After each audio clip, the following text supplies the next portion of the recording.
contexte dans lequel nous nous trouvons aussi, c'est dans le cadre des sanctions que le Mali a été victime par les États de la communauté des États de l'Afrique de l'Ouest et dimanche. Donc lesquelles sanctions tournaient autour de la fermeture des frontières, de la suspension des transactions financières et économiques entre le Mali et tous ces États. Donc ce qui a eu pour conséquence logique, à l'exception de certains produits, notamment les produits hydrocarbures, les biens essentiels de consommation et les produits concernant les produits pétroliers. Mais à notre grande surprise, à l'application au niveau du Sénégal, nous avons constaté que le blocage a été total, en ignorant même les produits qui avaient fait l'objet d'extension. Quand nous avons appris ça, en tant que représentants des structures maliennes, nous avons pris notre bâton de pèlerin en adressant d'abord un courrier aux autorités sénégalaises pour le rappeler. Donc, les contextes dans lesquels les sanctions sont et les produits qui ont été exemptés. Je pense que nous avons été entendus le lendemain même. C'est à la suite de cela que les produits comme les hydrocarbures, les riz, la farine et le blé ont été autorisés. Mais dans cette même logique, on s'est dit quand même que nous sommes un pays de l'interland. Tout est nécessité chez nous.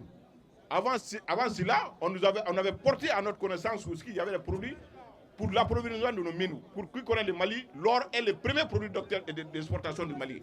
Donc, on avait à peu près 2 mines qui ne fonctionnaient plus pour faute d'approvisionnement des produits de première nécessité. Donc, nous avons attiré l'attention des autorités sénégalaises là-dessus et Dieu merci, nous avons été entendus. Pas plus tard que ce matin, nous avons eu un échange avec les autorités douanières du Sénégal qui ont vraiment fait preuve de bonne compréhension et je pense qu'ils sont en train de travailler sur la liste homologuée par la CEDEAO. Et je pense que d'ici, même que nous quittons ici, donc les choses vont évoluer positivement.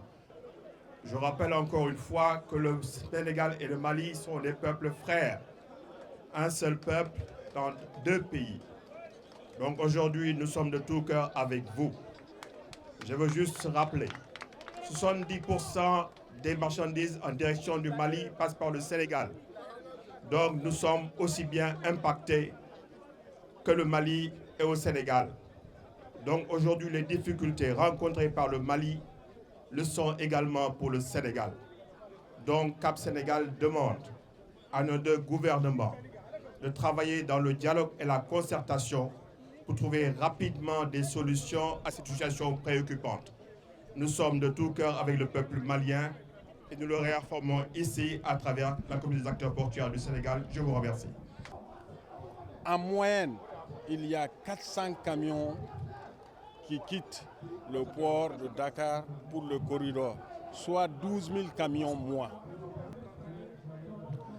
En termes de valeur marchande, si mes souvenirs sont bonnes, en tout cas, ce n'est pas moins de 4 millions de tonnes, en tout cas.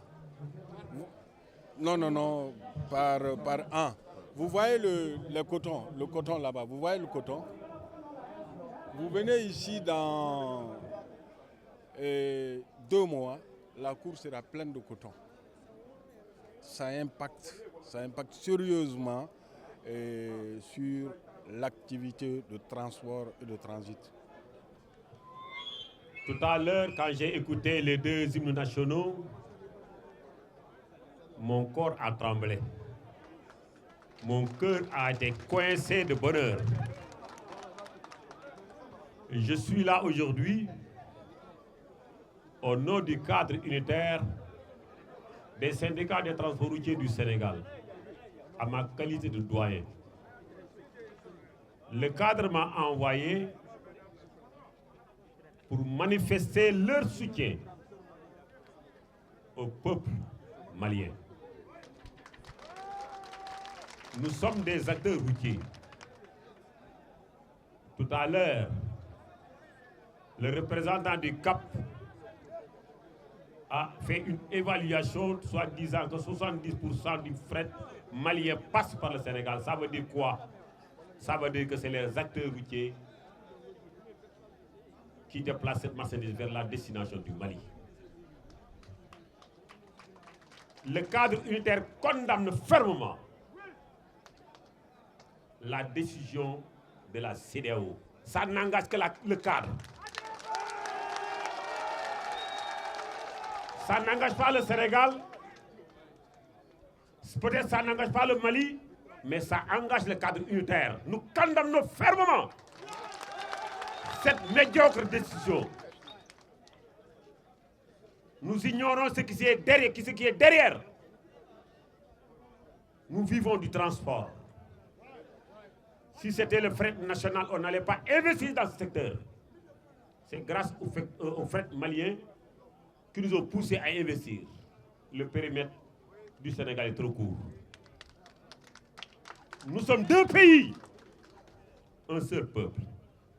Acceptons pas qu'on nous divise. Mais la CEDEAO nous a montré un chemin. Que la décision restons unis. Qu'il y a main levée, restons unis. Nous sommes des frères, nous sommes des voisins. Ce que partage le Sénégal et le Mali, il n'y en a pas un autre pays qui le partage. L'intérêt que le Sénégal a au Mali, un autre pays ne l'a pas. Donc regardons ce que nous faisons. Jouons pas avec le feu. J'interpelle directement ici et maintenant le président Macky Sall, notre président, de bien regarder. Il n'a pas d'intérêt, c'est le Sénégal qui a intérêt. Le Sénégal a intérêt, il a intérêt. Sanctionner le Mali, c'est sanctionner le Sénégal.